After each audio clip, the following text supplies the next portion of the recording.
Good morning. Good morning. It's July 9th and time for the Board of County Commissioners of Indian River County to meet. We are going to begin with a moment of silent reflection for the first responders. This will be followed by an invocation by Gregory Shreves of the Living Lord Lutheran Church and the Pledge of Allegiance led by Commissioner Susan Adams. Please rise.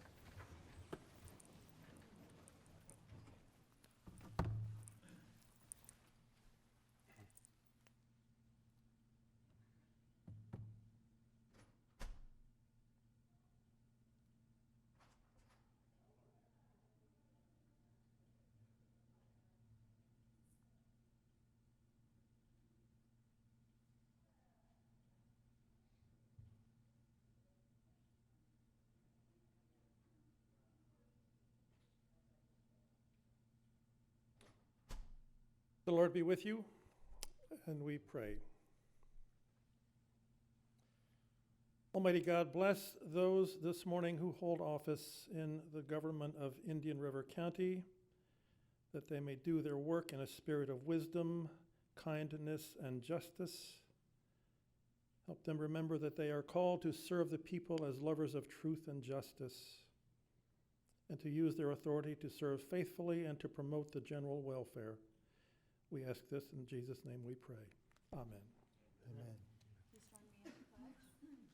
I pledge Allegiance to the flag of the United States of America and to the republic for which it stands, one nation, under God, indivisible, with liberty and justice for all.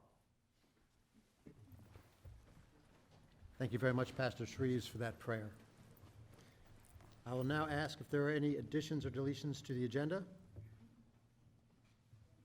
Move to second. I'm going to give the motion to Commissioner O'Brien, second to Commissioner Adams. All in favor? Aye. Any opposed? Passes 5-0. We now move to proclamations and presentations. The first is the presentation of a proclamation honoring Catherine L. Bowden, also known as Catherine L. Thomas, on her retirement from the Indian River County Taxpayers Office.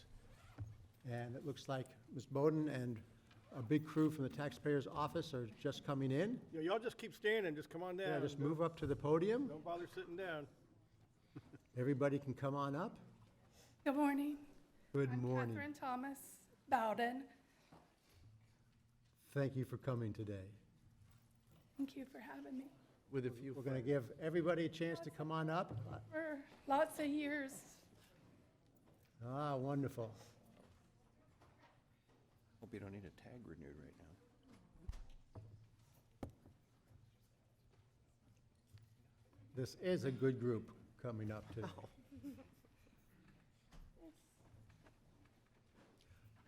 Good morning, everyone. Thanks for coming here today. And I'm very happy at this time to read this proclamation honoring Catherine L. Bowden, also known as Catherine L. Thomas, on her retirement from Indian River County Tax Collector's Office. Whereas Catherine L. Bowden, also known as Catherine L. Thomas, is retired from the Tax Collector's Office of Indian River County, effective June 29, 2018. And whereas she has been employed with the Tax Collector's Office of Indian River County beginning October 23rd, 1983 through June 2nd, 1991, the Clerk of the Circuit Court from June 3rd, 1991 through July 15th, 2005, and rejoined the Tax Collector's Office July 18th, 2005 until June 29th, 2018. And whereas Kathy began her career with the Taxpayers Office as the switchboard operator. She was promoted to the Tax and License Department and worked there until she transferred to the Clerk's Office in 1991. And whereas, while working with the Clerk of Court, Kathy worked in the Traffic Misdemeanor Division, working with Judge Balsinger, Judge Wild, and Judge Morgan. And whereas, during her 14-year career at the Clerk's Office, Kathy began as a Deputy Clerk, was promoted to Court Specialist 2, and then to Court Specialist 3, the highest level of specialist, in 1996. And whereas, Kathy was a dedicated deputy who provided courteous, professional, and compassionate service to all, including people who had fallen on hard times. And whereas, Kathy was highly respected by the judges, attorneys, and co-workers of the Clerk's Office. And whereas, when Kathy returned to the Tax Collector's Office in 2005, She was hired as a senior tax clerk. Through her hard work and dedication, she was promoted to Assistant Director of Taxes and Licenses before her retirement in June of 2018. Kathy's work ethic, knowledge, loyalty, and outstanding customer service will be missed by both her coworkers and the taxpayers of Indian River County. And whereas she has served this county, the state of Florida, and the public with distinction and selflessness. During her years of service, she was greatly appreciated by clerks Jeff Barton and Jeff Smith, tax collectors Jean Morris, Charles Sembler, and Carol Jean Jordan, and her co-workers alike. Now, therefore, be it proclaimed by the Board of County Commissioners of Indian River County, Florida, that the board applauds her efforts on behalf of the Tax Collector's Office, and the board wishes to express its sincere appreciation for the dedicated service she has given to Indian River County for the last 34 years and 8 months. Adopted this 9th day of July, 2019. 34 years and 8 months of service to Indian River County. Thank you very much for that, and thank you for your service in both the clerk's and tax collector's office.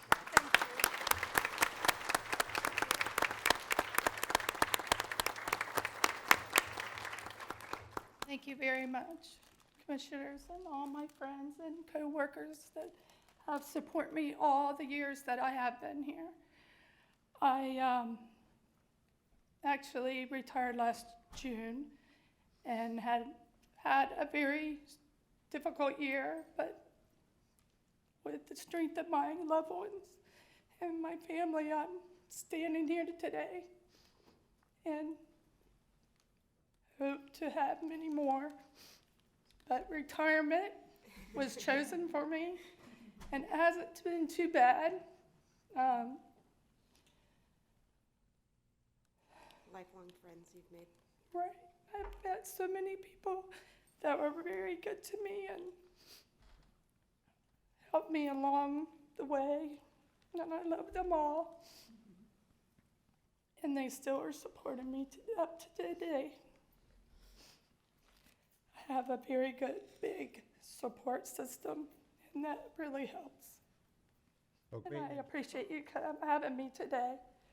I'm sure some of that support system has a few words to say today. I can't imagine Carol Jean Jordan will be here without having something to say.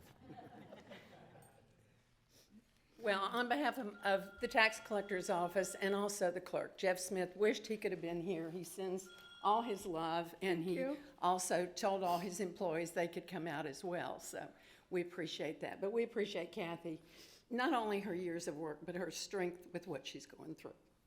You're a great example for all of us. Thank you. And we love you. I love you too. And we miss you. Thank you. Thank you.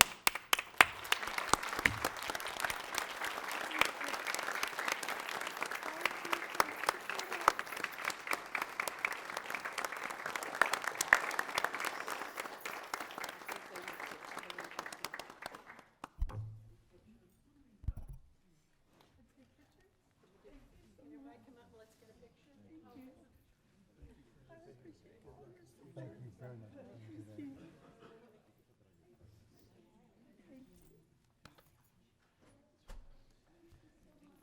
I know. We didn't introduce the little guy here. Who is this young man? Who is this young man? You're the grandson? Wow.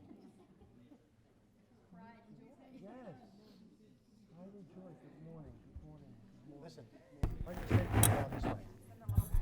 We got a crowd. Morning, Joe. It sounds like it's going to take this whole crowd to fill the void, right? A couple rows. You have to get in a couple rows.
We'll now have the presentation of a proclamation honoring Kathy Crockett on her retirement from the Indian River County Supervisor of Elections Office. Good morning, Kathy. Come on up, please, with your family and friends.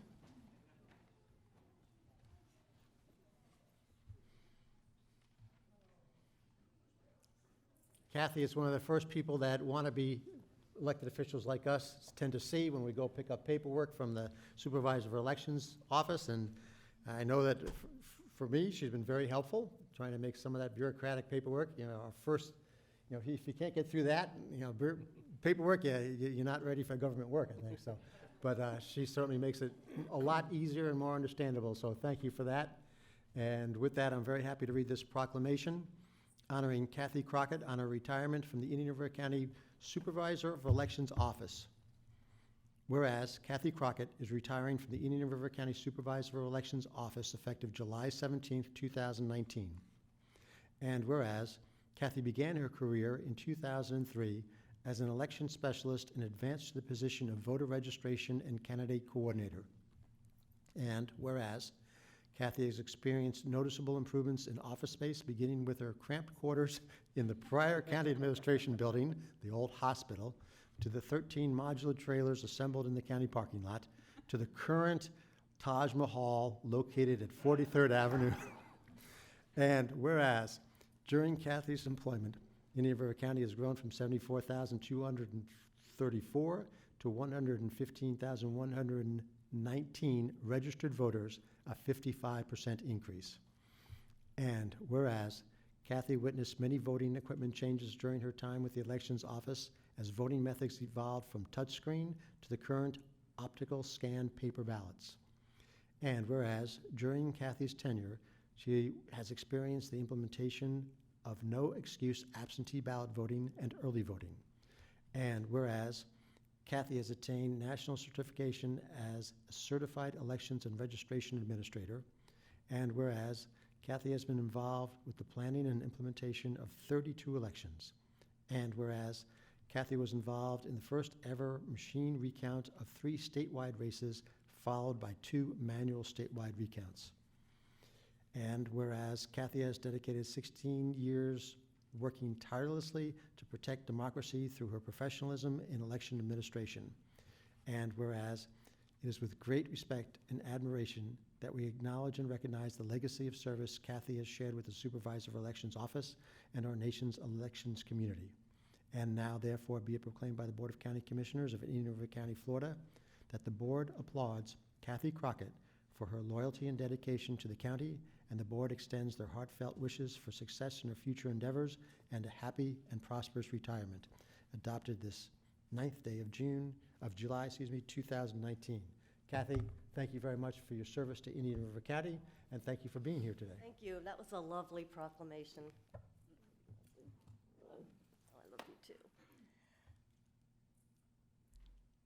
County Commissioners, it's been such a pleasure to work with you over the years. Some of you, I think I've been 2 or 3 rounds already, first as candidates and as canvassing board members, and it's really been a pleasure.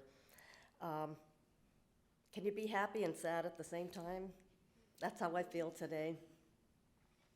I'm happy to be given the gift of time in my retirement. My husband and I have 45 more national parks to visit. All right. And we would like to walk the Appalachian Trail. And if we start now at age 66, I think we'll be finished by the time we're 86, and maybe we'll write a book and be on Good Morning America. You never know. I figure 100 miles a year, and we'll be done by the time we're 86. We'll see how that goes. I'm also sad to be leaving a job that I absolutely love. I started working in the elections office in 2002 as a temporary worker. I was just helping the office out as a busy time, and lo and behold, 17 years later, I'm still there.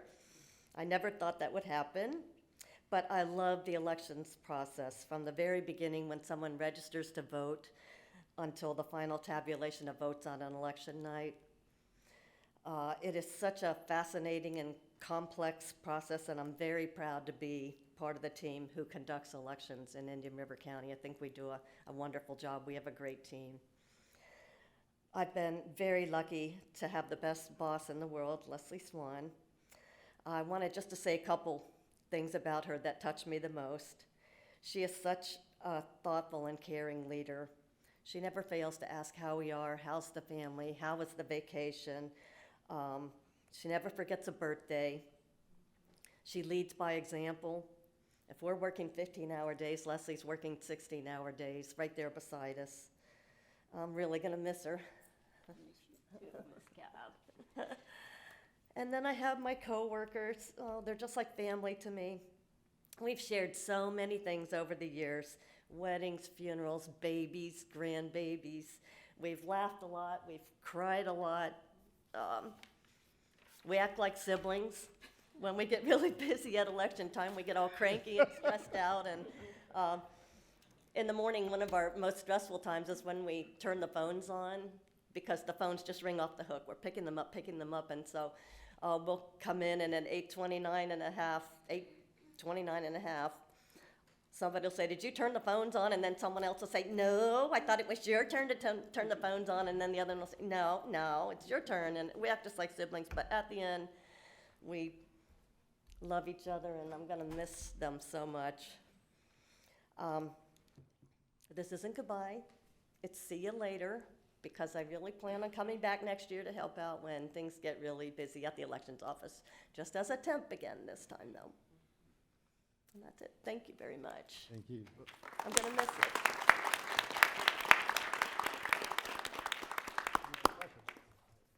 Kathy, it's been an absolute delight to work with you. As you mentioned, from candidacy throughout the entire process. Going to miss your candidate orientation. Phenomenal job. And throughout the process and to the night of the results. You have been a very special individual, working for, yes, probably the best supervisor elections in the state. And there's a great team, and they'll be able to carry us through it, but you're going to be sorely missed. And I was just delighted by what you just said. You'll be back. Because I'll be back. Leslie Swan has a knack of bringing people back. I don't know what it is. I don't know whether it's the salad or whatever it is.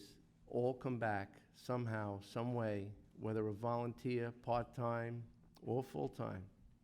So we want you to enjoy your retirement, well-deserved, but thank you again for your mentoring, tutelage, direction, guidance. You have been very impactful to all of us. Thank you. Thank you, Joe. Commissioner O'Brien. Thank you, Mr. Chairman. You know, Kathy, Bob had mentioned it earlier on the qualifying, and I've been through that process 4 times now, and still when you go in, there's so many forms to sign, and any one little mishap might trip you up completely. So even my 4th time, I'm still nervous going in there. But sitting down with you, you've got the check sheet there. You go, okay, sign here, check, sign here, check. And then when it's all said and done, you stamp it, you give me the copy and say, you are now qualified. And then it just feels, okay, I know I'm there. And it's all, I mean, you make what I think is a difficult, complicated paperwork, bureaucracy process very easy. And you feel good when you walk away after sitting down with you. So I want to thank you for that. The whole team, you all do a great job. I've said this many times, but like on the recounts and how we're not in the paper for any mishaps. And Leslie, you and your team, you know, that as an elected official is something I can point to. It says, hey, our supervisor knows how to get the job done. So I want to take this time to thank all of you for all your efforts to keeping us in the good light and not one of those counties that can't count right. So thank you all for that. Kathy, enjoy it. I know my wife and I have a camper trailer, and so we like getting around to the state parks and national parks, so I'm sure you'll have a blast with that, and good luck with that. That'll be a lot of fun. Thank you. Yeah, enjoy. Thank you very much. Thank you. Commissioner. Kathy, I can't believe you're retiring. I'm so, like, I'm upset that you're retiring, but very happy for you. It's always been a blast over at the elections office when you're there, helping us through filing and also through the election season. So I wish you much luck and happiness as you travel through America, going to all the national parks. But you will be missed. I'm sure it'll still be fun. It just won't be the same kind of fun. You'll have to come back more often and keep us in good spirits. But good luck and thank you. Thank you. Commissioner Zork. Yes, thank you, Mr. Chairman. Well, things won't be the same, missing, getting those reminder emails when certain documents are due from time to time. And I didn't, we've all filed for office, we run for office, but one of probably the truest appreciations of how the office is run under all the staff that's there is I watched the Allen West Murphy recount in St. Lucie County. They had everybody was behind a glass window, and the chaos inside the room where they were supposed to be organized and know what's going on was very eye-opening. It's like, I've never seen anything like that up here. So, but that's a tribute to Leslie's leadership and the staff like you and others that keep things very organized and very calm. So I will miss you, but look forward to seeing you next year as you come in for that short temporary period that you never know, you could get glue on your shoes and not make it out of the building quickly enough. But you'll be surely missed. Thank you for all your help over the years. And I think it'd probably be appropriate to give Leslie Swan the last word. Good. I have to say, it's been an absolute privilege to serve alongside Kathy. She has been a definite leader in the elections office. She sets the bar for exemplary performance. She's always one of the first ones in the office. It's usually her and me. We sit and chat for a few minutes because she always gets there promptly. She would always volunteer first to work on the weekends for early voting. She doesn't waste a second of the day. When she finishes her work, she pulls out the law book. I'm telling you, I've never seen anything like it. And I know that you all have dealt with her and know her professionalism. And she's provided you with a multitude of answers to your questions. And her work ethic, attention to detail, and outstanding customer service are a true asset to the elections team. And I will truly miss Kathy as an outstanding employee and also as a treasured friend. So thank you, Kathy.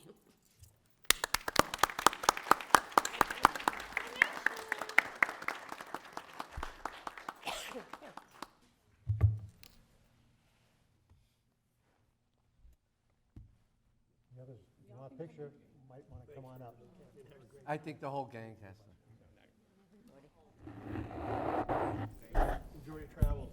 Who's driving? Good luck on the Appalachian Trail. Thanks for everything. Yes, we will see everybody. Good morning. Yes. Good morning, thanks for coming. In the void. Good morning, how are you doing? Good morning, good to see you. Good morning. And good morning. Leslie, good morning. She started high school.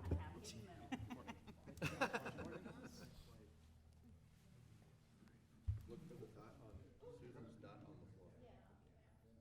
Yeah, we should put little, There is one down there. oh, is there? Ah. You could thank Rich.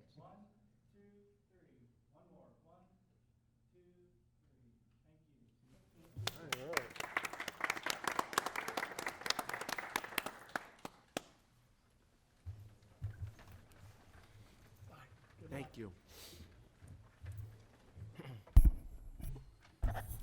We've got no minutes. There's only one information item. Anybody want to pull it for discussion? Yes, Mr. Chairman, since it's an employee benefit, I'd just like to ask the county administrator very briefly summarize it so the employees know what we're adding here on the benefit side. All right, thank you, commissioners. So this is a health advocacy benefit for our employees and our retirees alike. I think one of the things that we ran into during the discussion of some changes in the health insurance was the complexity of navigating through the health care business, if you will. So this is something that we're bringing back that will help folks navigate through that, whether it's finding a doctor that would be good to perform a certain type of surgery, or working through the insurance and the claims process. So this is something that we believe will be a good benefit and a service to our employees and our retirees to help them navigate through a challenging field. And it's a relatively nominal cost for us, and so we think we're excited to offer this, and the service will begin in August, in time for open enrollment to help folks with some of the decision-making processes that go on during that time as well. Thank you, Mr. Brown. I'll take this opportunity to note that we have one young adult, a charter school student here with us today. We're always glad to have some of the future voters of Indian River County with us. I hope you enjoy your couple hours here this morning. And with that, I'll move to the consent agenda. Anybody care to pull anything from the consent agenda?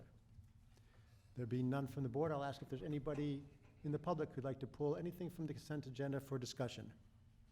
There being none, I'd be happy. Approval. Motion from Commissioner Fleischer to approve, second by Commissioner O'Brien. All in favor? Aye. Any opposed? Passes 5-0. We now move to public items, public hearing. We have Glendale Baptist Church, Inc.'s request for conceptual site plan and special exception use approval for the Glendale Baptist Church and School. And I will note that this item is a request by Glendale Baptist Church, Inc. for conceptual site plan and special exception use approval for Glendale Baptist Church and School located at the northeast corner of 27th Avenue and 4th Street. This is a quasi-judicial proceeding, so we handle it a little bit differently than other matters. The party in this proceeding is Glendale Baptist Church, and we'll now move to the part where I ask commissioners to disclose any ex parte communications, site visits, or independent investigations. I'll start with Commissioner Zork. Yes, Mr. Chairman. Couple things to mention. I did meet the pastor of the church with a representative that was with him when they were exiting the building. One day they had attended a meeting here.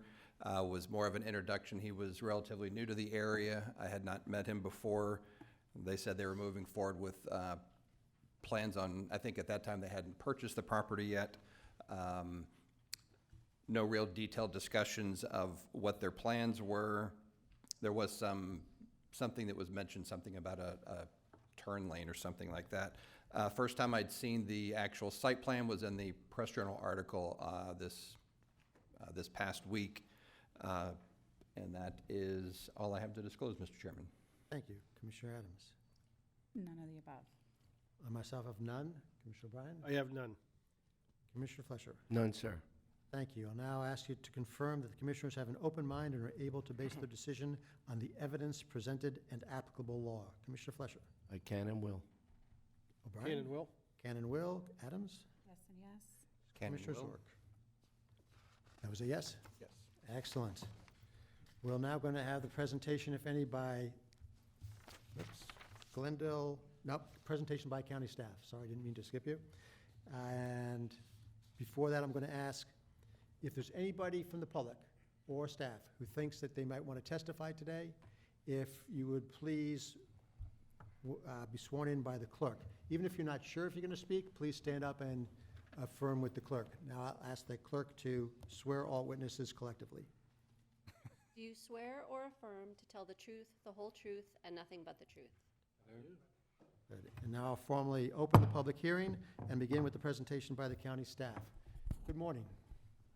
Good morning, Mr. Chairman. Ryan Sweeney, Senior Planner with Current Development, will be making the presentation on behalf of staff. Thank you. Thank you, Chairman Solari, members of the board. For the record, I am Ryan Sweeney, Senior Planner with the County Community Development Department. Today, we have a request for a conceptual site plan and special exception use approval for a church and school facility for Glendale Baptist Church. A brief slide on the special exception process. The special exception process requires that the board consider the appropriateness and compatibility of the requested use. There are general criteria for special exception uses, as well as specific land use criteria that are outlined in your staff report specifically for the school. And the process requires 2 public hearings, one in front of the Planning and Zoning Commission, which has already occurred, and this public hearing in front of the Board of County Commissioners. And ultimately, the board is to approve the request, approve with conditions, or deny the request. The subject site is located at the northeast corner of 27th Avenue and 4th Street. It's zoned RS6 and is 8.7 acres in size. This slide has an aerial showing the existing conditions of the project site as well as the surrounding area around the project site, and a site plan overlaid on the aerial showing how the proposed improvements fit within the project site. The conceptual site plan shows the church and school facility sort of centered on the site, with the parking areas oriented towards 27th Avenue and 4th Street, and passive and recreation areas oriented towards the north and east property perimeters. The conceptual phasing plan includes the area shown in green, which is phase 1, which is just the school facility. That's approximately 44,500 square feet. Phase 2 includes the church sanctuary as well as additional school classrooms, and that's approximately 17,500 square feet. And then phase 3, shown in red, would be accessory uses both for the church as well as the school. And it should be noted that phase 1 with just the school requires approximately 70 parking spaces. Phase 2, which would be the church sanctuary, is the highest parking demand, would add additional parking spaces during phase 2, but the drive aisles would be provided with phase 1. The project's traffic circulation plan includes a two-way loop road around the facility, as well as a dual-lane, one-way pickup and drop-off area for the church and school. And the off-site improvements include left and right turn lanes required at both 27th Avenue and 4th Street. The conceptual landscape plan includes required perimeter buffers, which is a 25-foot type B buffer with 6-foot opaque feature along the north and east perimeters where the project site does abut single-family homes, as well as 20-foot wide thoroughfare plan road buffers along 27th Avenue and 4th Street. And it should be noted that there are existing trees on the site, and the final tree protection and tree mitigation plan would be conducted during final site plan review and approval. Dedications, improvements, and other conditions. So again, turn lanes are required at both 27th Avenue and 4th Street, and that would be required with phase 1. The stormwater treatment, because the roads would be widened off-site, would also be required to accommodate that widening into the project's stormwater system. A 27th Avenue sidewalk, an external sidewalk, as well as an internal sidewalk system connecting to both the existing 4th Street and the proposed required 27th Avenue sidewalk. Street lighting or parking lot lighting within the traffic maneuvering areas. It should be noted that there will be no outdoor lighting for the multi-purpose playfield along the east side up against the single-family homes. And the maximum student enrollment for the size of the school facility would be 400 students. At its meeting of June 13, 2019, the Planning and Zoning Commission voted 5-0 to recommend that the board grant special exception approval with conditions recommended by staff. And there were 2 nearby property owners that spoke in opposition to the project, noting concerns over traffic, removal of wildlife habitat, and questions about buffering, not so much concerns. And staff did obtain their contact information, have added them to the CC list for the project, and they will be notified, and they were notified again by mail for this hearing, as well as in the future if and when the final site plan comes in for review and approval. And with that, staff's recommendation is that the board grant conceptual site plan and special exception approval for the school facility with conditions stated in staff's report, mostly related to, again, final design of all required improvements with final site plan, maximum student enrollment of 400 students, no outdoor lighting for their multi-purpose playfield, and the turn lane improvements for 27th Avenue and 4th Street to be provided with phase 1. Thank you. Thank you. Commissioners? Pause for dramatic effect. Now move to the evening session.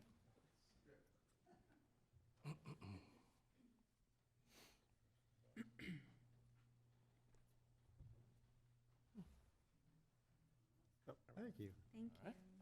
Commissioners, any questions for staff? I do too. Ryan, can you put up the conceptual site plan illustration, please? Yep, go to the, Phasing? no, the traffic flow. Sure. So will, like during drop-off, will traffic be coming in both 27th and 4th Street? Sure. Thank you, Mr. Chair. Commissioner O'Brien, yes, they can come in and from either driveway. So if they're coming in from 27th Ave, they would queue all the way down and turn in. So there's excessive queue length from this side. Or, well, I guess there's a couple options. They could also loop around this way. From 4th Street, again, there's a turn lane, so there's stacking in the turn lane as well as stacking in the drive aisle. And this is two-way, so it should flow pretty quickly through. Okay. So normally, my experience in a lot of the schools and stuff is usually the drop-off isn't too bad because, you know, the cars come in, the kids get out, and they move pretty quick. It's in the afternoon at pickup when some of the parents like to get there maybe a little early, and they're already queued up quite a bit, and then it just always seems invariably their kid is the last kid out, you know?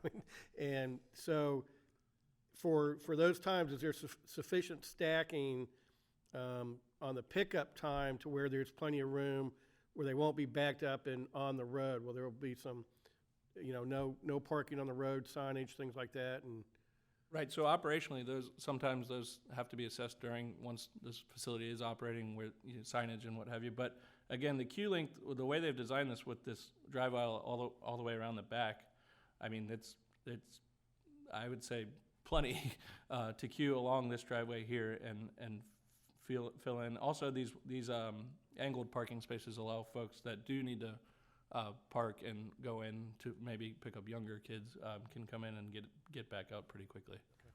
so that would just be my one concern as this moves forward, is make sure on pickup day that we've got the interior traffic circulation to where, particularly I think the biggest problem will be on 4th Street if that gets backed up any, and just to make sure that we address that when we get to the final site plan.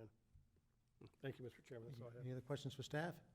If there aren't any, I'll ask if any representative from Glendale Baptist Church has any questions for our staff. If there aren't any, Ed? Okay. And I'll just remind you, the next item will be Glendale Baptist Church presentation, but right now, if you have any questions. Okay, well, that's great.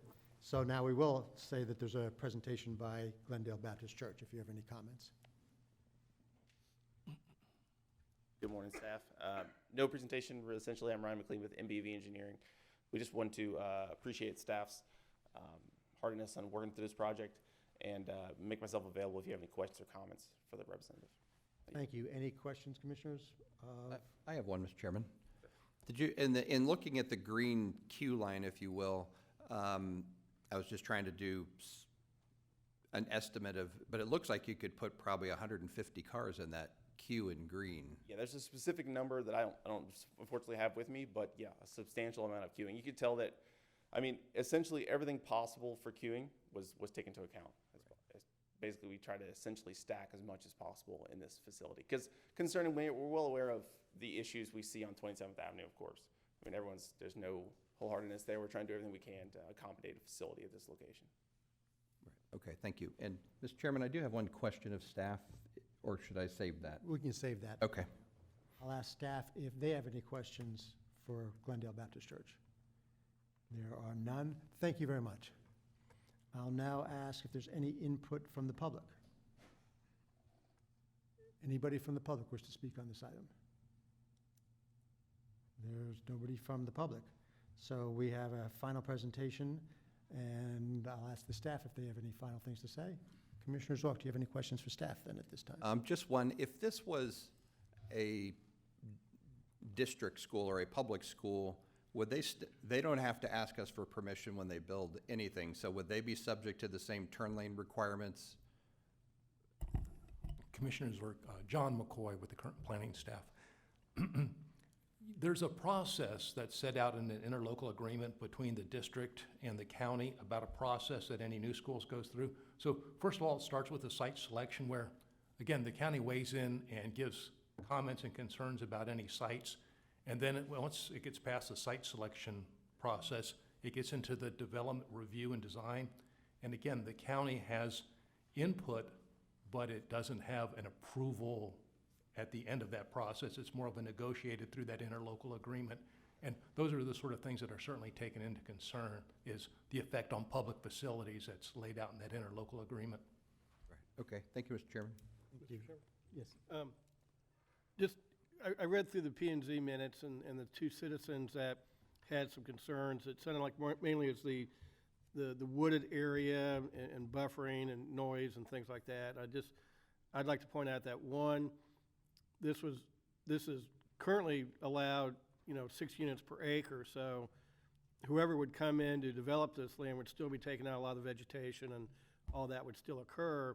But we do have in the upper right-hand corner there, the crosshatched is the set aside for the native vegetation, and so that's in that, up there against the existing residences. You got the unlit ball field, which is, open space and not real high intense use. And then the stormwater pond is also along the neighboring residential area. And then plus the type B buffer there in green, as you can see. So I think they've done a good job addressing the concerns of the local residents to try to minimize as much as possible and keep a lot of the action more to that, towards the south and west along 27th and 4th Street and away from the north and east boundary. So I think they've done a good job addressing the concerns of the folks that spoke at the P&Z meeting. Thank you. Any other questions by commissioners? If not, any last word by the county staff? If not, I'll ask if Glendale Baptist Church has any last word. If there's not, I'll note that all county staff agenda materials are automatically admitted into evidence unless there's some objection. Any objection? And there being none, I'll note that no other documents or tangible evidence has been offered today. And with that, I will close the public hearing. Commissioners. Mr. Chairman, I'll go ahead and move that we approve staff recommendation to grant the conceptual site plan and special exemption use with the conditions that were attached in the agenda material. Second. There's a motion from Commissioner O'Brien, second by Commissioner Flesher. Any questions or comments by commissioners? All in favor? Aye. Any opposed? Passes 5-0. Thank you very much. And we can now move on to the second item, which is a modification to County Code Section 105. Good morning. Good morning. For the record, Jennifer Hyde, County Purchasing Manager. We're here to discuss some proposed changes to Chapter 105 of the County Code.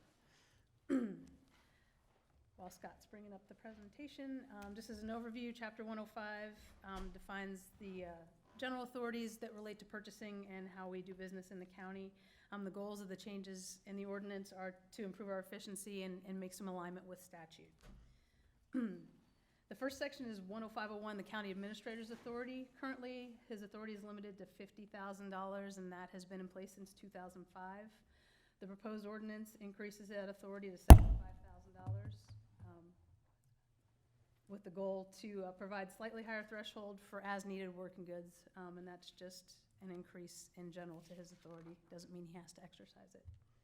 Another change to the County Administrator's Authority relates to the CCNA study activity. Currently, that's limited to $25,000, and that's also been in place since 2005. We're proposing an increase of that to $35,000, and the maximum allowed under statute is actually $35,000, so we're just lining up with the statute.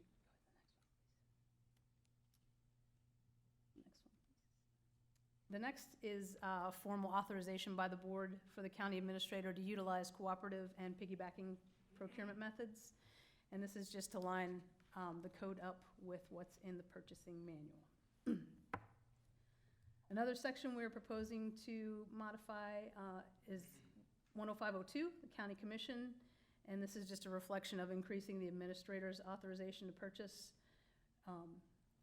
from $50,000 to $75,000. Section 10504B, bidding procedures. We're proposing to modify the requirement to publicize notice of bids. Currently, we're required to publicize a notice of all bids and proposals in the newspaper. Statute only requires certain advertisements, and we're finding there's a lot of expense added and a delay to the process by having to advertise every single solicitation. So our proposed change is the newspaper ad is as required by statute, and then also at the administrator's discretion. The goal of these changes are to reduce the time delay for release. It takes 5 days to get an ad in the paper, and we're just sitting with complete documents waiting for that time to expire for the advertisements to be ready. Another benefit to this is when we authorize piggyback contracts for other agencies, we look and make sure that they've followed all the procedures that we're required to follow. If another agency has a contract that we can utilize to acquire something quickly, but they didn't advertise it in the newspaper as we're currently required to, we can't authorize the other department to utilize that contract. So, and that's been a hindrance, especially in public works and utilities in utilizing piggyback contracts. Finally, this is also going to limit the cost associated with bidding. An average ad costs $120. And looking at last year, we spent $12,000 more on advertising bids we weren't required by statute to advertise than on the bids that we were required to. The next section we're proposing to change is 10504C, bidding procedures, bid bonds, and other security. Currently, we require a bid bond for any bid over $25,000, and that's been in place since 1990. We're proposing to increase that to $35,000. The county administrator has authorized an increase within the purchasing manual of our bid threshold from $25,000 to $35,000. So we'd just like to increase the bid bond threshold to match the bid requirement. This $35,000 bid threshold and bid bond threshold matches the current state of Florida solicitation threshold, and it also matches the FEMA small purchase threshold. As we get into different types of procurement, it helps us to have kind of similar thresholds so we don't have to worry about funding sources and everything, and making sure we're matching what we need to be. So our two goals are to match the proposed increase to the bid threshold, and also to enable more participation in bids from smaller firms who might not be able to bond at over $25,000. The final section we're proposing to change is 10504H, payment and performance bonds. Our current code requires a separate payment and a performance bond, each for 100% of the contract cost. The statute's kind of been modified since this was in place to require a single bond that covers both payment and performance. So we're proposing to reference that section just as a single payment and performance bond, and our goal there is to align with the statute. Next one. And that's all we have to propose. I'd be happy to answer any questions. Thank you very much. Any questions of staff? Yes, Mr. Chairman. I have two. Back on the first one on the administrator's levels, which I'm fine with the change, but I had kind of two procedural questions. If it's he can't take a item that exceeds it and break it into two invoices to kind of circumvent the process, correct? Okay. And then secondarily, if it's a non-budgeted item, in other words, if it's the expenditure, then we would follow that back up, and I believe Jason threw a budget amendment if it was something that, due to a timely manner, he needed to get Correct. something. Typically, the budget amendment is going to come to the board, and we would probably just ask you to approve it at that Right, time. okay. All right, thank you, Mr. Chairman, that's all I had. Thank you. Any other questions for staff? If there being none, I'll open the public hearing. Is there anybody from the public who would like to speak on this item? Anybody from the public who wishes to comment on this item? There being none, I'll close the public hearing. Commissioners? Mr. Chairman, I'll go ahead and move staff recommendations. Second. Motion from Commissioner O'Brien, second by Commissioner Flesher. Any other comments or questions? All in favor? Aye. Any opposed? Passes 5-0. Move on to, thank you very much. Move on to public discussion items. Request to speak from Freddie Wolfberg of the Gifford Youth Achievement Center regarding thank you for supporting the Gifford Youth Achievement Center. Good morning, Mr. Wolfberg. Good morning. Name and address to the record, please. Freddie Wolfberg, 4590 57th Avenue. A long lifetime resident of Indian River County, and I'm just proud to be an Indian River Countyan. This morning, I wanted to start out to saying thank you to the county commissioners and staff for your continued plight to reach that 75% recycling that you have been mandated to reach. And when I first heard about it, I said, wow, what a Herculean task they have before them. But I see what has transpired from that. You in your infinite wisdom as county commissioners and staff have pulled together a team. And that's the individuals who move our refuse, our recycling items, and that being waste management, with keeping we were beautiful, with Daisy doing a great job over there, with the Progressive Civic League working along with county staff with our neighborhood plan, making sure that we have cleanup days in the Gifford area. All those little components coming together help to reach the minds of our young people as well as our families. And it had to be a mindset change to make some of these things come to fruition. And I'm glad to say that we're happy to, for our third year, to partner with our waste management. And a couple of names, I don't want to leave anybody out, but Desmond, who's a pit bull, who never stops calling, but she got my attention. Thank you, Desmond. Dina, Casey, Bob, all you guys really did a great job in coordinating this third annual school supply drive, and to have the commissioners and others to come out and personally look those young kids in the eye and said, have a successful year. And I thank you all for coming and being a part of that. That means so much, because what you're doing, you're implanting in them the opportunity to not just hear about recycling, not just think about recycling on a very minor scale, but think on it as something very important for us as individuals, as Americans, to have a future to pass on to our kids that's not going to be contaminated. So I really want to thank Waste Management for coming out, and they really love the robot. They think that's one of the greatest thing, and Cycler was a hit, and he will continue to be a hit. But I think Cycler had a little competition this year with the big truck. Waste Management brought the big truck out, and these kids actually had the opportunity to go out to the truck and not only just sit on the truck, but blow that big horn. And they just really enjoyed it. So all those small subliminal messages that we are sending to these young people is doing a mindset change. So it is more than just receiving school supplies, but what do I do with my paper once I want to discard it? Do I just throw it in the trash? No, there should be a recycling bin that you can place those items in so they can be reused again. And it goes hand in hand with recycling our young children. And how can we recycle them? By passing on good practices of putting away items in the proper perspective. Some things that Waste Management did that I really think is very innovative, and I'm sure that all the ones I named, Dina and others, who helped to show that Waste Management just didn't come out to the center. I'm gonna read a couple of things they did. Number one, they took the time to buy book bags, and stuff those book bags one by one. A tedious job, 200 plus book bags stuffed and ready to be given out to these kids. Number two, they showed by the staff, and staff, just stand if you will, those that are here. They came out and not just say, here's the bag, see you later, don't want to be you, I'm gone. No, they stay right there and showed their support to those young 200 plus kids that are there in the audience. Thank you so much. And also, not only staff support, they gave encouraging words to those kids and to those parents and others that were there, saying you can do it, this is your year, you can take these supplies and get your homework and do other assignments. They also gave what I call a pep talk. And yes, Commissioner Fetchner, the pep talk did include Red Hot.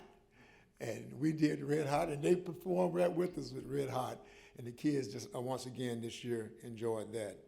So this whole ordeal of partnership, collaboration, and coming together, working together, is going to help us to reach that 75%. Because now that child, through Dina's encouraging others, telling them about what you should do with this type of material and what you should do with this type of material. And a couple of ones was right, and they made a couple of mistakes on a couple of, but now they know, no, you put that cardboard away from the food items. You put the plastic Walmart bags in a different recycle. So I even learned more about recycling. So we're on our way to reaching that 75%, and I just want to just say thank you so very much for your continued support as the commissioners, staff, but most of all, thank you to Waste Management for coming out once again this year. And we look to see you again next year so we can make this event a success. Thank you so much. Thank you very much, Mr. Wilford, for your kind words, and thanks to Waste Management for putting on that program. Moving on to Office of Management and Budget, designation of excess equipment and surplus authorization for disposal of vehicles. Good morning again. Good morning again, Jennifer Hyde, County Purchasing Manager. The item before you has two parts. First is simply declaring the list of items as excess, or the excess items as surplus to the county. The second part is a request to dispose of titled assets by online auction.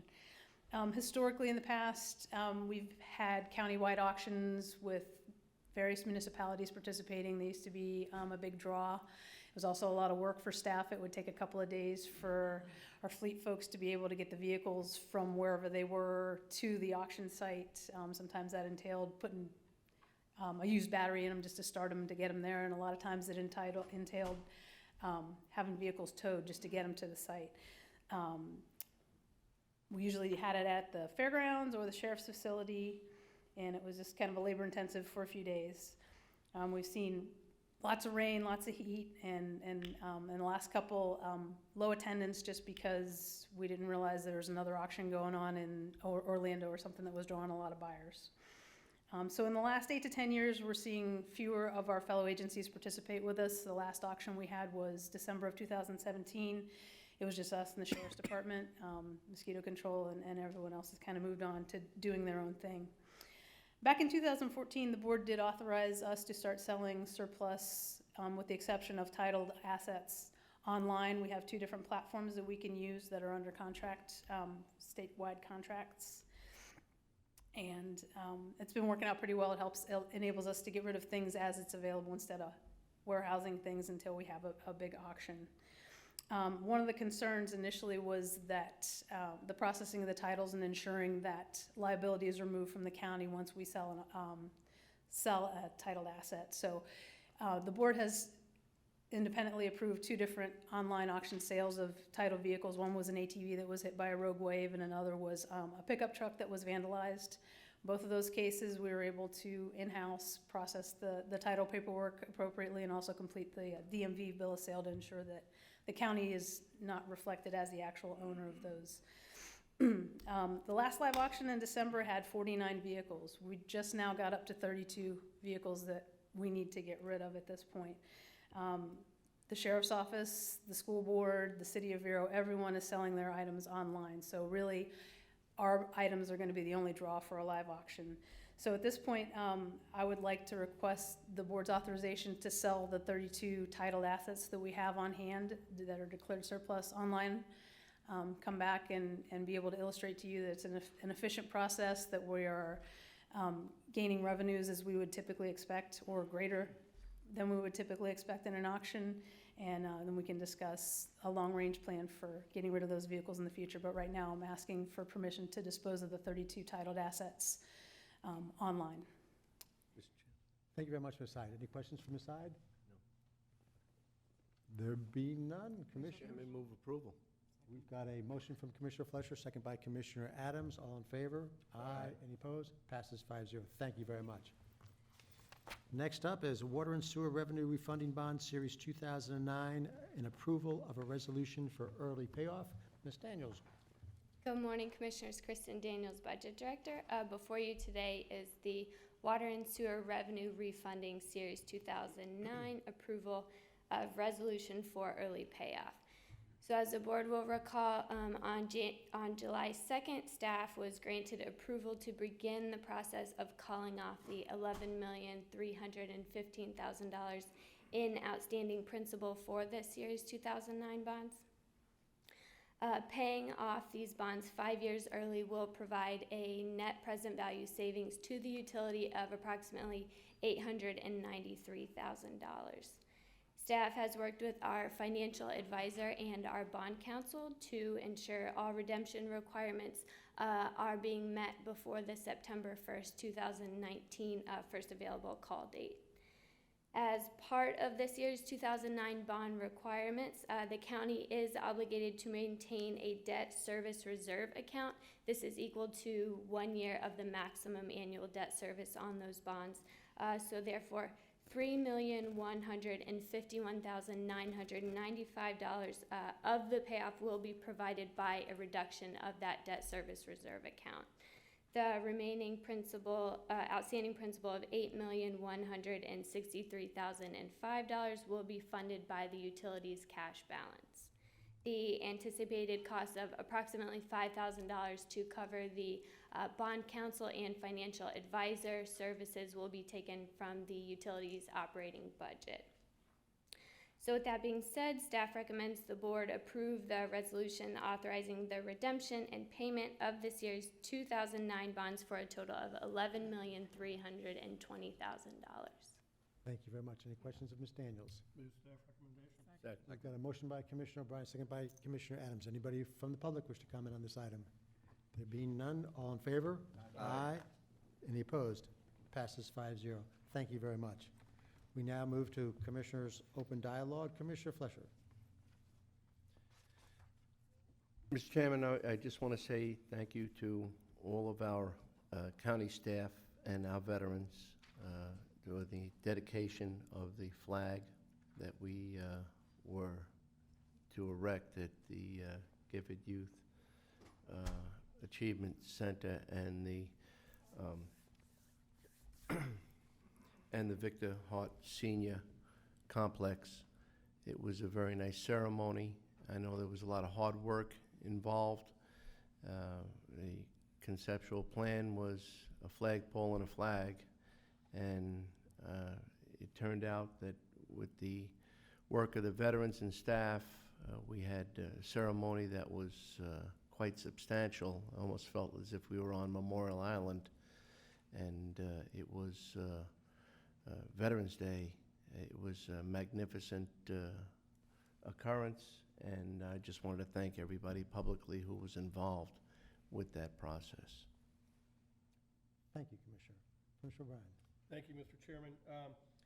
Both myself and Commissioner Adams are on the Florida Association of Counties Water Quality Committee, and they're have a request out for any proposed policy items, and that is due July 12th.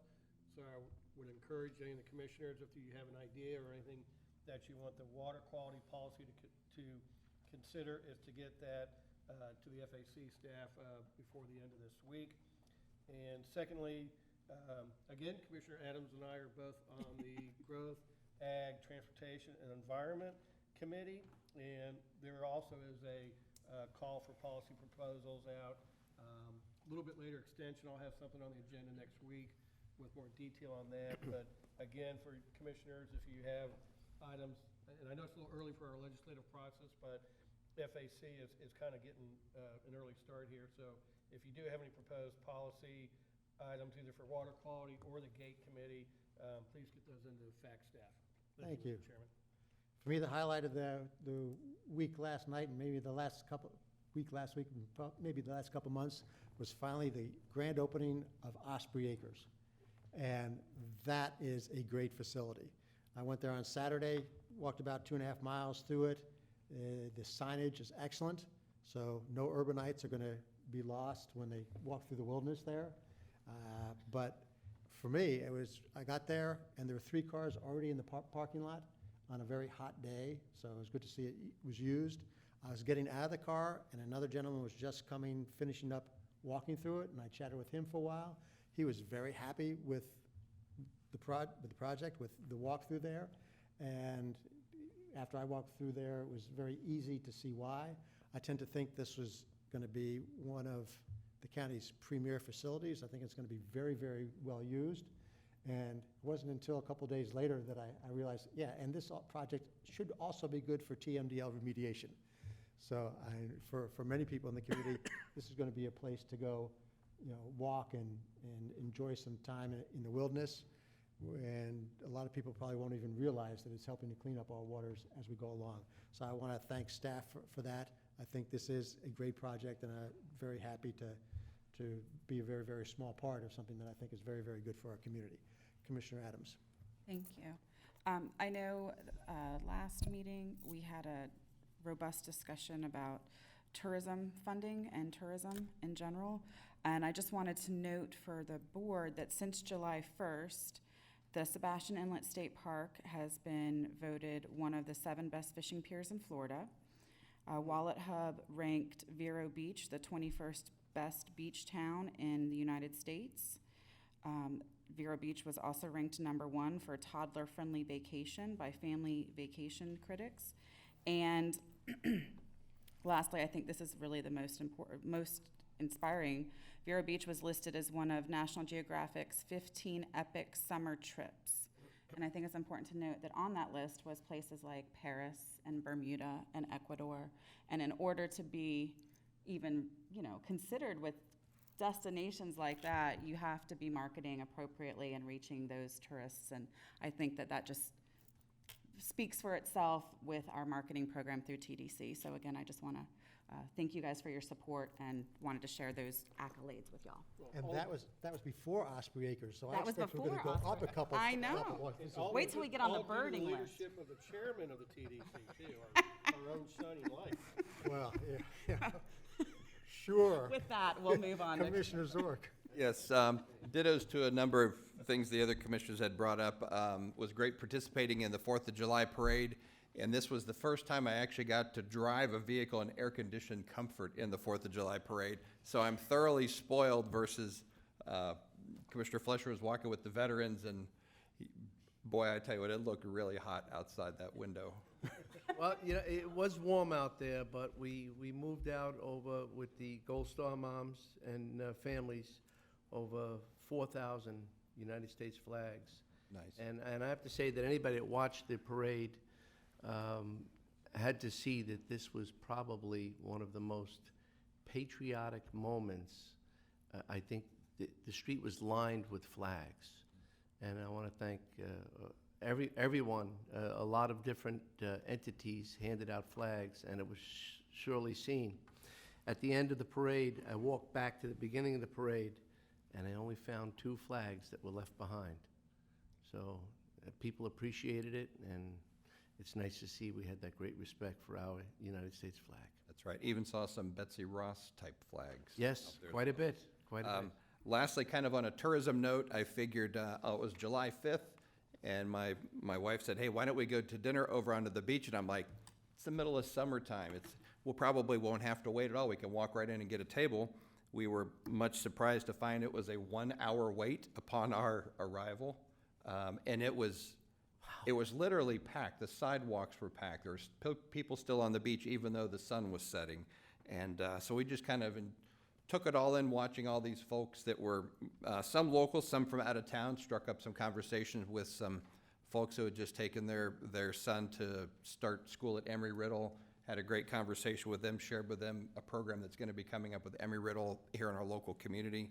And just a lot of great folks out there spending their hard-earned money here in Indian River County, creating even more TDC dollars for next year. Wonderful. Thank you, Mr. Chairman. We'll move on to special districts and boards, solid waste disposal district, single stream recycling contamination. Good morning, Mr. Burke and Mr. Maida. Good morning. For the record, Vincent Burke, Director Utility Services. This is an informational item only. We're just bringing updates to the board. We have some members that have been helping us in this process. Waste Management is here and Republic Services. I think we're also waiting for Brian from Tropical Recycling to also give his intake. But I know that Sue Flack and Himanshu prepared a presentation. I'm not going to talk about the presentation, but just let you know that a few weeks ago we brought to the board a serious issue with respect to garbage that had been commingled in some of the blue carts that we've been using for the single string recycling.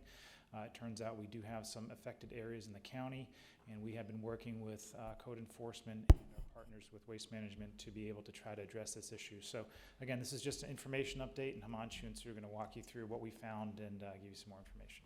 Thank you. Good morning, Commissioners. Himanshu Mehta, Managing Director for Solid Waste Disposal District.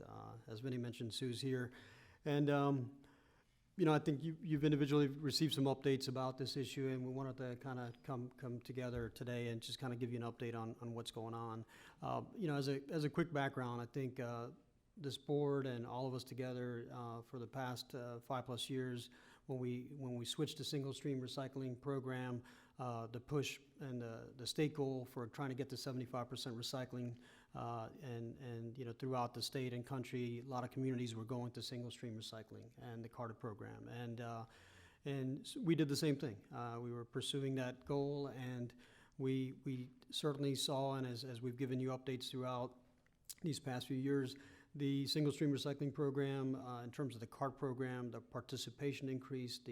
We were barely achieving about 12,000 tons a year, and now we're over 21,000 tons in terms of the single stream recycling program. So we know that the efforts that we made and the switch that we made to the program, like other communities did, it certainly helped improve our program in our community in terms of recycling awareness and participation. We were aware at the same time, there were going to be some challenges, and so we had a concerted effort on education and our CART labels and so on and so forth, all the advertising dollars that we've spent throughout the years.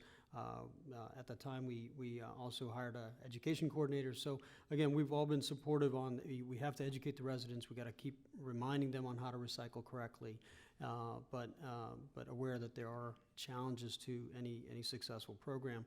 On a good note, in terms of the 75% recycling, I'll just tell you the 2018 numbers are official, and Indian River County is at 66%.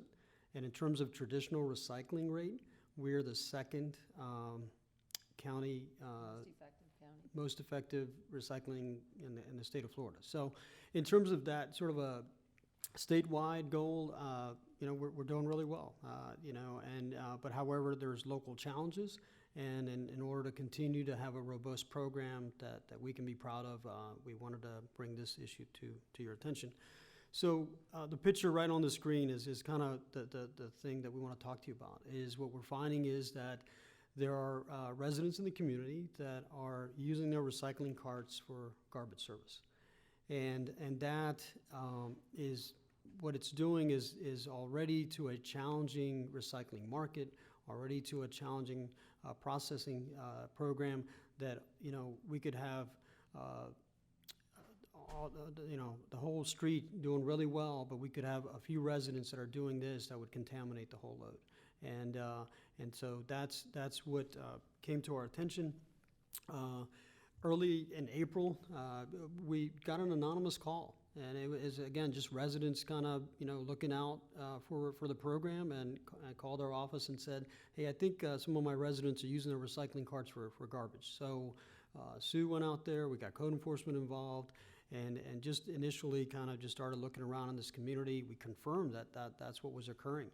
And so we realized that we need to kind of see what's going on. And one of the things that we started seeing is even Tropical Recycling, who's processing all our materials, started seeing sort of this contamination in their materials. And one of the challenges they've had, and all recycling processors have had for about 18 months, is as you probably read in the papers and newspaper informations about China shutting down on the import of recyclables.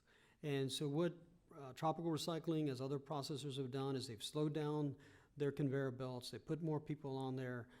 They're trying to improve the quality of the recyclables that they eventually create bales of and send out to market. So they're doing everything they can. However, with the markets and the prices for the recyclables going down, it's been very challenging for them to kind of handle. I mean, typically 20% contamination going through a recycling processing plant is something that we've contemplated. It's in our agreement. However, when Tropical started kind of doing audits themselves, they were talking about for the month of April, about 34% contamination is what they were seeing. So that led us to kind of formulate what we called a single stream recycling contamination plan. We got together with everybody. We got Tropical Recycling, Waste Management, Republic Services, Code Enforcement, everybody together to kind of take a look at this problem and see what we could look at. There is a county code section, 204.09A6, which says that, residents are not to commingle garbage or yard trash with recyclables in a recycling container. So we wanted to get code involved. We have limited staff, and there's so much we could do, but ultimately, we need to go through the county process. And so we did get code enforcement involved as well. Initially, the first things we did was through the utilities department, sent out robocalls. And the message there on the red, it was basically kind of says, hey, if garbage is found in your cart, it's not going to get picked up. And it was just kind of an initial like, hey, we're aware of this issue. A lot of residents called and said, hey, I'm not doing that. Why are you calling me? And it was not anybody specific. We were just trying to get the message out through the utilities department to water customers, just to kind of get the word out there. It led to some calls that we received that says, hey, I'm not doing it, but I think somebody might be doing it in my community. So those robocalls were successful in at least even getting the word out about the issue. And then what we instructed Waste Management to do is their drivers, as you know, with the automated system, the driver gets in there, the arm goes out, they grab the cart and put it in. They have no way of seeing the garbage inside that cart. And so what we said was that there's got to be some noticeable, visible garbage bags sticking out of certain carts. And we said, at least tag those carts, get out of the truck, tag those carts, don't pick them up. And at least start getting the message out that this sort of practice is not going to be tolerated. We also started working with Republic Services so that as Waste Management trucks started dumping at our facility, started looking at those, taking pictures of what they were dumping to identify routes that were problematic. And then the next step was to actually go through, and we worked with our GIS department to get some maps going, worked with Waste Management that, okay, now we've identified the truck and the route. Where in that route do you think might be a good area for us to go do field audits? And so between a couple of our staff and Waste Management staff, we actually went to cart by cart in specific communities throughout the county, and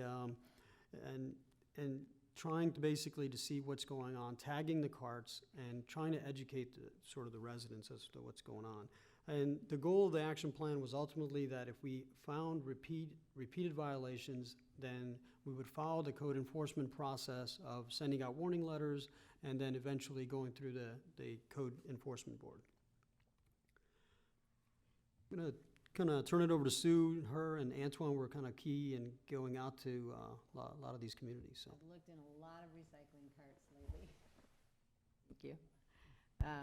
And so this is just really indicative of some of the things that we've been finding, everything from cat litter to yard debris to just plain food and garbage.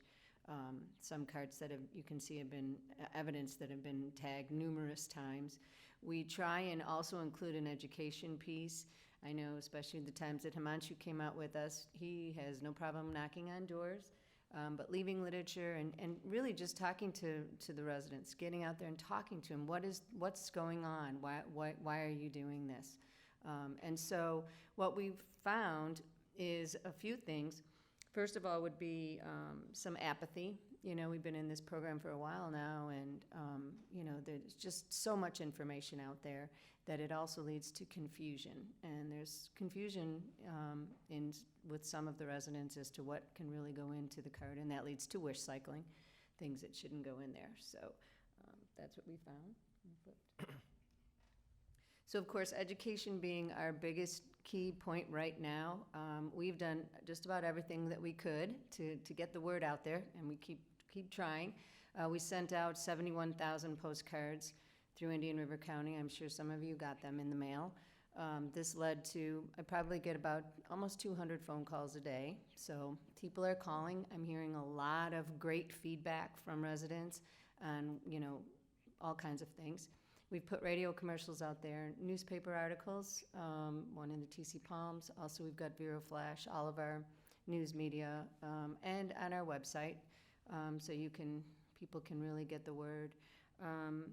We've also noticed one of the biggest things is our labeling system. As you can see in the picture, customers are complaining, well, my label is gone off my cart, so therefore I don't know what to put in my cart.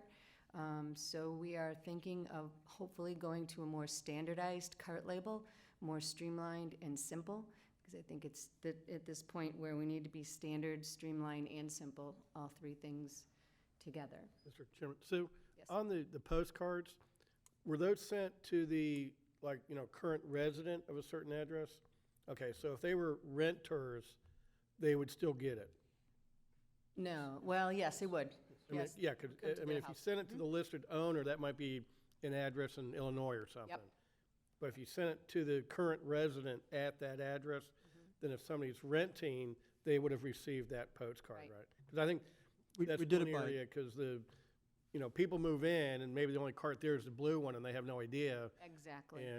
But, so, in any And of the, then we also left the door hangers on every single cart that we've tagged, the ones that you have up okay, there, so. thank you. It was through a zip code process, so it was all the zip codes in the county, if you will, that we targeted in terms of the postcards. And just any sense of how many of these people might have been people who prior were paying for trash service and decided to drop their trash service and just put it into the recycling bin? We have some information from Waste Management in certain communities that, I think in the south part of the county, they were saying that they lost about 100 customers recently, and so there's not a, direct, we weren't able to get that sort of data to find out if there were previously customers and whatnot, but Waste Management is here, maybe they could speak to that, but they overall, they've seen an increase in subscription service, but they have seen some drop in certain areas as well, and that could be a factor. Some of the addresses we found, as Commissioner O'Brien mentioned, renters are what we're finding in rental properties that they're not subscribing for service. So if the landlord doesn't have garbage service provided for that resident, the renter's not, getting the service. Thank you. Mr. Chairman, I just want to state, a lot of it is visibility, and I was thinking about your dilemma, and we used to have the open containers, the open bins, and we did not have this problem.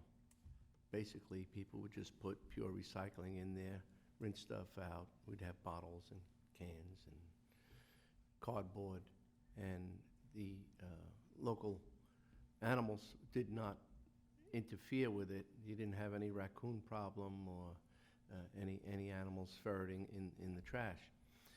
And then we went to the containers. And the containers, they're closed and they hold, and they do develop some organic material in the bottom of them as well.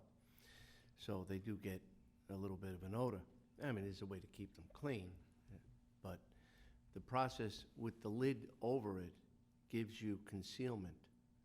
And quite frankly, if we're using these containers and the public is using these containers for recycling purposes only, then there's no need for a cover on the can.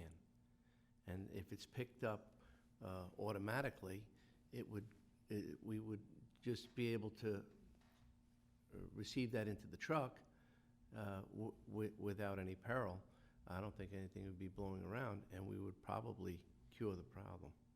I don't know if it's a viable solution, taking the lids off, but I think people would be less compelled to putting organic waste inside of their trash if they had to pick it up a few times and run it down the street. Commissioner, I just bet that within 3 weeks, you'd see people overstuffing the bins, because at least when you have the lid, it's sort of a signal that you ought not pile it any higher than this. And I think you're just going to soon see trash going over the top and then blowing out, stuff like that. So. The weather is the factor, the wind and the rain, especially in the rainy season right now. You could potentially get, the cart full of water, if in a hole in the bottom. Right, I understand. But that's, with single stream where you have paper all mixed with other materials, that the idea is to try to keep it as dry as possible. I mean, there is some moisture that they're able to handle in the processing, but that would be the detrimental factor is having too much moisture mixed with everything. Okay. Let me take this opportunity to thank you for this extra work you're Yes. doing.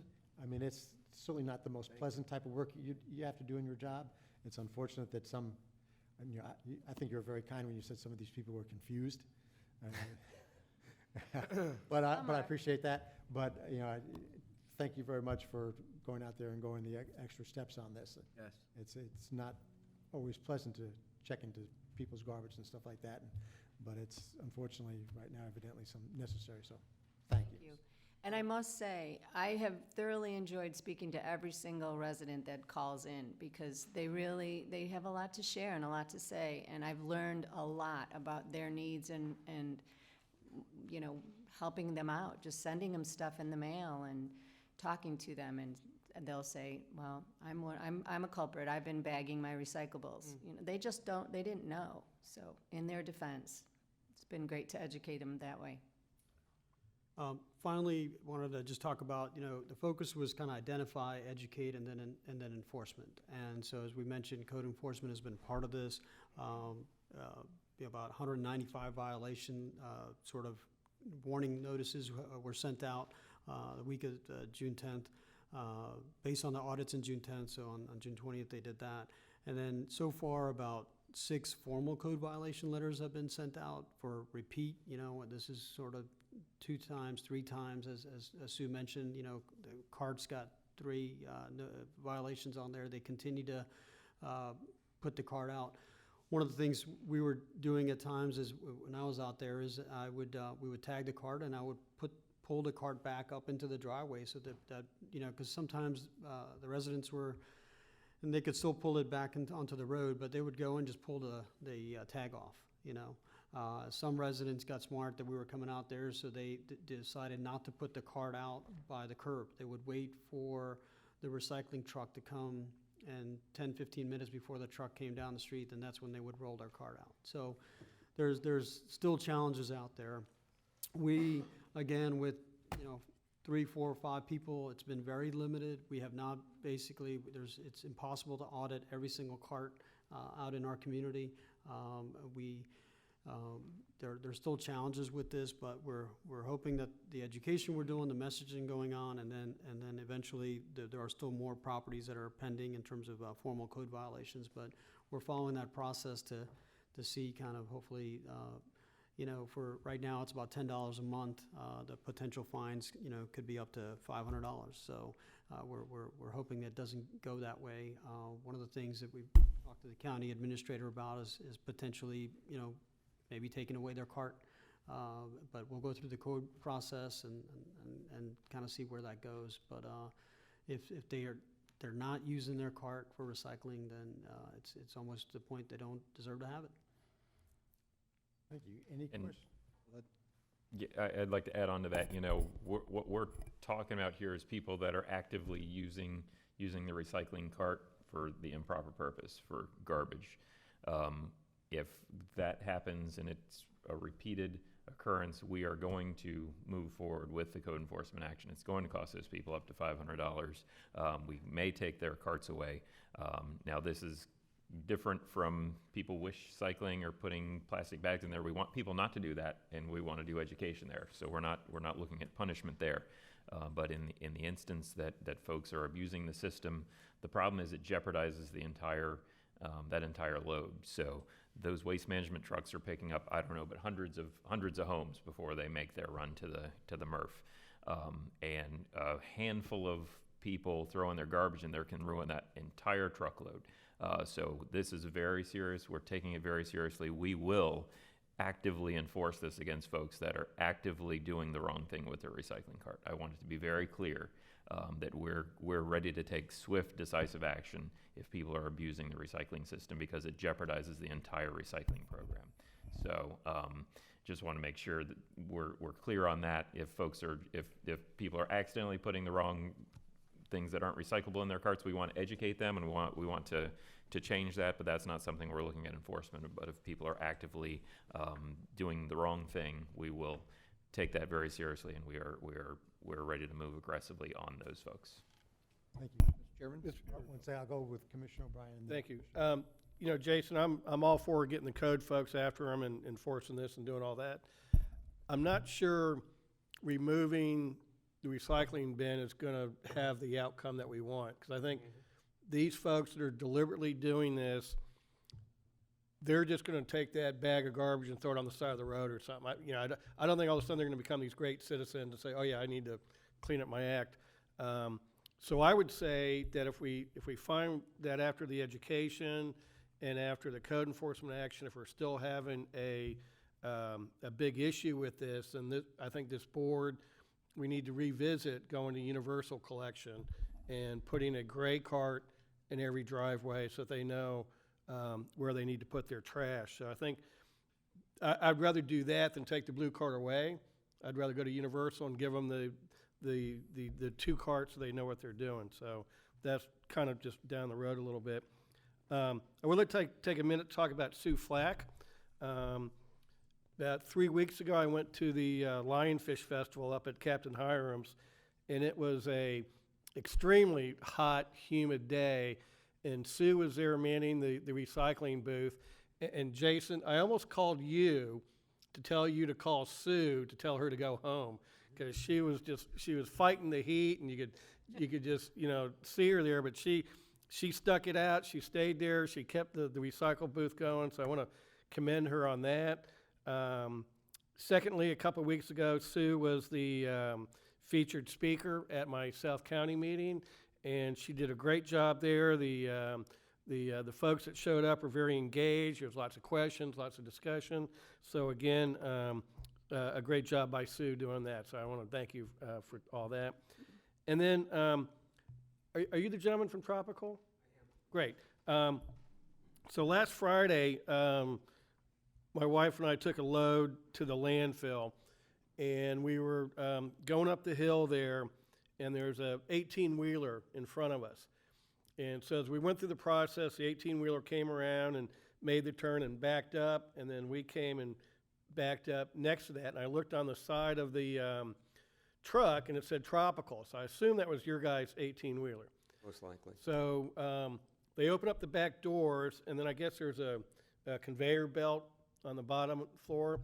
So as we're sitting there unloading my truck, out come these giant bales of what looked like just all plastic grocery bags, just started dumping out one after another, one after another. And I assume that's a lot of the contamination that you guys are seeing that's coming down to your facility. Is that correct? Yes. Okay. And then so was that entire 18-wheeler, was that all of our contamination from Indian River County? Yes. Okay, right. So, Commissioners, I can tell you, it was a lot of bales of plastic bags that were being dumped back out in the landfill. So, we do need to address this, and so I think what you guys are doing, the education and then the stick with the code enforcement, hopefully will help. But anything you want to add while you're here, since you came down here? Well, I Actually, think your name and address. I'm Brian Katz with Tropical Recycling. We've been processing your recyclables for almost a decade. And going back to Commissioner Flesher, the program was originally a dual stream program, which is why we had the open carts, which are a little easier in terms of what Himanshu said, moisture-wise. That's the biggest issue. In the single stream process, when it's commingled, heavy moisture renders it virtually impossible to separate efficiently, because the mechanism that sorts this material is just a massive sizing mechanism with screens and stars and lots of shafts and belts. And as wet material works its way through there, it ultimately just causes, either it gets shredded or it gets jammed up or it causes other issues. Cardboard would gum it up. It comes in just like, imagine a wet newspaper, if you imagine a bundle of newspapers and throw them in a bathtub, it's basically what happens, especially on a massive downpour. So the open top in the single stream program is not, there's no way it would work. But at the same time, it's a very the level of contamination is so severe. Going on Commissioner O'Brien, we're seeing out of Indian River County 30 to 40% of the material in the recycling carts is non-recyclable, and a large portion of that is just straight raw garbage, which we have identified a lot of it, but going and looking at the nature of the problem of a county of 70,000 that's growing to 80,000 to 90,000 to 100,000 people, there's in going through one neighborhood, we identify 200 people in one sweep. It's not even a dent in the county. The collection trucks are getting 1,500 homes a day per truck. So it's a big issue, and I think the education's going to do great, and hopefully it's going to improve. But I think there needs to be a very strong consideration for a universal collection. I think that if the program doesn't improve drastically in the near future, the program is not going to be sustainable for the county. So I just think I wanted to put emphasis on, I understand there's a lot of other factors in going down that road, and I'm aware it's not an overnight factor, but it would seem to me that it's going to be very difficult to rein in 70,000 residents when a large percentage of them do not have garbage bins, and they have this 90-gallon cart that is a perfect concealer for whatever's in it. And as we've seen, the reality of it is Indian River's Code Enforcement Department does not have the resources to address these issues as severe as they are. I think that as they look into their workload, as I understand it, for code enforcement, a severe, what I would consider a severe code violation, like an animal abuse thing or something of severe nature, their process and procedure reigns the same for that as it would for this violation as it pertains to this program. So as we've seen, I think that we could easily identify a pretty significant portion of the county as using their cart to not just wish cycle and the honest mistakes, but I think what we've seen and what we continue to see is it's raw garbage. It's chicken bone. It's old chicken. Spoiled chicken, spoiled vegetables, vegetation, food waste. Diapers. Diapers, dead animals. Cat litter. I mean, we've got, we had and not just one time, but we've had bags of dead cats come across the conveyor belt. So I just, again, I'm more to just put an emphasis on the fact that we are working to create this education, but I think that the county, and I think there's a lot of good in universal collection. I think the county spends a lot of money in these service centers, and I think it would do well, and I think it'd be a lot of value there, and again, it would maintain the sustainability of the recycling program, which will not be sustainable much longer if there is not a pretty severe improvement. Thank you very much. Thank you. Mr. Chairman, Commissioner Zork? a couple questions, and this, maybe it's a Sorry, waste. you can probably sit down. These are probably for staff. Or potentially stay close. Do we know, is the city routes that Waste Management picks up in the cities, when they do a route pickup, is it city only where we could really look at the contamination percentage of, here's a route where they have mandatory collection, here's the percentage factor of contamination, here's a route where it's not. Do we have any way of looking really close at that? Oh, if you come up to the podium, if you have a suggestion, or, I mean, if there's a clear distinction, which I think that there is, and I've called in to Waste Management, to Bob, and said, hey, here's an address, don't pick up this bin. I see them stuffing it with all sorts of things, and they're pulling it to the road. And I'll call in the address to them as a warning. But that's one of thousands probably. So what's your thoughts on how we can look at? And name and address for the record, please. Hi, I'm Ashma Wild with Republic Services, 1555 33rd Avenue. So I live in the city and it's mandatory service, but most people, I don't think there's much contamination. I've got with Sue and we've looked at it. Even our trucks that come out of Indian River shores, there's no contamination. Where you have mandatory service, the contamination is much less. So, And I've just come back from Dubai, Thailand, and India, and you should see the recycling. It's a totally different ballgame. Nobody uses plastic. They've stopped using it. The Taco Bells, everything. Everybody uses cardboard, straws. It's amazing what the rest of the world is doing. Good. So, And in following up on Commissioner O'Brien's suggestion, I'd welcome a open discussion on the mandatory service as a separate issue from the convenience centers. There's still a need for those. Is there a need for as many as we have or not? That's kind of a separate Right. issue.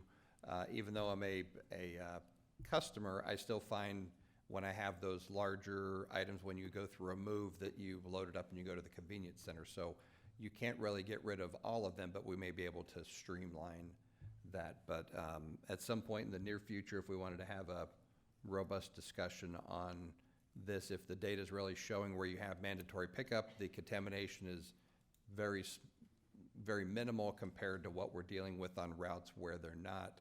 We have to kind of look at the reality and say, what is it costing us as the county and the enterprise fund for for our waste side and SWID with all these contamination effects?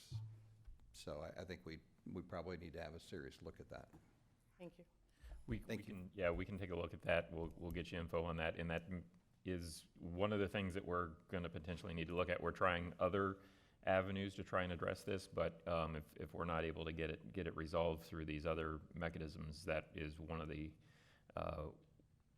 that may be the solution that we're looking at is universal collection at the end of the day, because basically the reason someone's just putting their entire garbage bag in the blue bin is because they don't want to either pay for curbside recycling or have to drive down to the convenience center. If you make it universal, then that problem goes away because they've got a gray cart to stick it in. So that is something that we will. This will not be the last discussion that we have here on this, and universal will be part of the discussion, certainly. Mr. Chairman, if I may. Yes.